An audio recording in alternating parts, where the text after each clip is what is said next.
We are living in a biological mismatch. Look at your 8-hour workday. Where did it come from? It wasn't designed by neuroscientists or productivity experts. It was designed in the early 1800s by social reformer Robert Owen. His slogan was, 8 hours labor, 8 hours recreation, 8 hours rest. This was a massive improvement for factory workers who were working 14 hours a day in brutal conditions. But here's the problem. You are not a factory worker.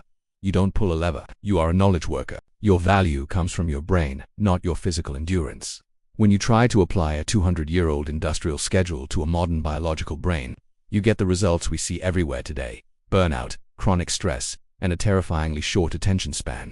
Studies from the University of California show that the average office worker is interrupted every 11 minutes. And once you're interrupted, it takes an average of 23 minutes and 15 seconds to get back to your original task. If you do the math, most people spend their entire 8-hour shift in a state of attentional residual. Their brain is stuck in the past task while trying to focus on the new one. The elite 1% of people who actually change the world don't work like this. They understand that focus is a finite resource. Like a battery, you have about 4 hours of high-voltage cognitive energy per day. After that, your IQ literally drops. In this deep dive guide, I am going to deconstruct the 4-hour focus window. We will explore the hidden biology of your brain, the flow state triggers used by Navy SEALs, and the exact protocol to help you accomplish more by noon than most people do in a week. If you feel like you're busy but never productive, this video will change the way you look at a clock forever. Most people have heard of the circadian rhythm, your 24-hour sleep-wake cycle, but very few understand ultradian rhythms.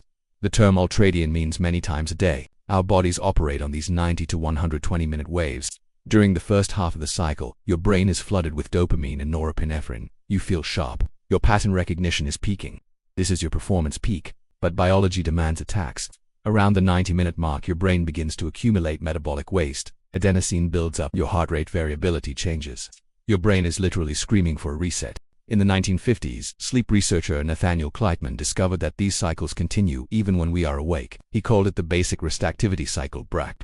When you ignore this cycle, when you sit at your desk for 4 hours straight, you enter a state called ultradian stress syndrome. Your palms get sweaty, you start craving sugar, you lose your ability to think abstractly, and you start making stupid mistakes. The 4-hour window isn't a hack, it is a return to biological sanity. By aligning your hardest work with your 2 strongest ultradian peaks, you are working with your DNA, not against it. To make the most of your 4 hours, you need to trigger flow. Psychologist Mihaly Csikszentmihalyi defined, flow is a state where the self vanishes and time flies. In flow, the prefrontal cortex, the part of your brain responsible for self-criticism and doubt, actually shuts down. This is called transient hypofrontality. When you are in this state, your productivity doesn't just increase by 10% or 20%. According to a 10-year study by McKinsey, top executives in flow were 500% more productive than their peers. Think about that. If you can trigger flow during your 4-hour window, you can do in 2 days what takes a normal worker 2 weeks. But flow has triggers. It requires clear goals, immediate feedback, and most importantly, the challenge-skill balance. If a task is too easy, you get bored and check your phone. If it's too hard, you get anxious and quit. Flow lives in the sweet spot where the task is about 4% harder than your current skill level. During your 4-hour window, you shouldn't be doing work. You should be solving problems that are just slightly out of your reach. This is how you stretch your brain and enter the God mode of productivity. Let's get practical. How do you build this focus fortress? Step 1. The chronotype audit. Are you a lion, a bear, or a wolf? Lions peak at 6 a.m. Bears, the majority of us, peak between 9 a.m. and 11 a.m. Wolves peak in the late afternoon or evening. Stop trying to be a 5 a.m. club. Remember, if you are a wolf, you are just fighting your internal clock and wasting your best hours. Find your peak and guard it with the do not disturb sign. Step 2. Digital friction and environmental design.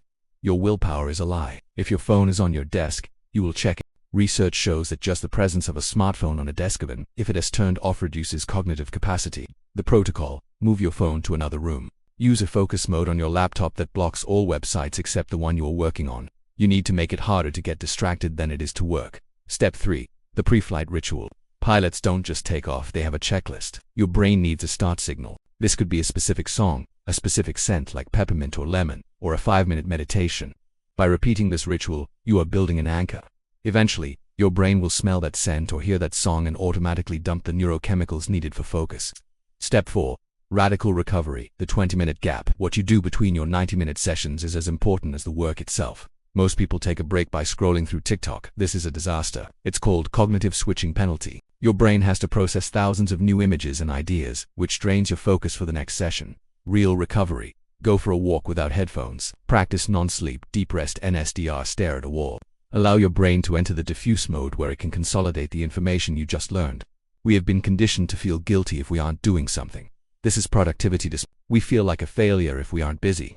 But business is often a form of laziness, lazy thinking, and indiscriminate action. The greatest minds in history, Darwin, Dickens, Poincaré, only worked 3 to 4 hours of hard work a day. The rest of their time was spent walking, thinking, and resting. They understood that the aha moment of the breakthrough that changes everything ever happens when you are staring at a spreadsheet at 4 p.m. while exhausted. It happens during the periods of rest. When you switch to the 4-hour focus window, you are making a choice. You are choosing impact over activity. You are deciding that you would rather produce one masterpiece than 1,000 mediocre emails. This requires courage.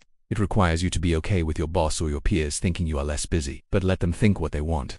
When you show up with results that are 5x better than theirs, the conversation changes. Results are the only metric that matters in the long run.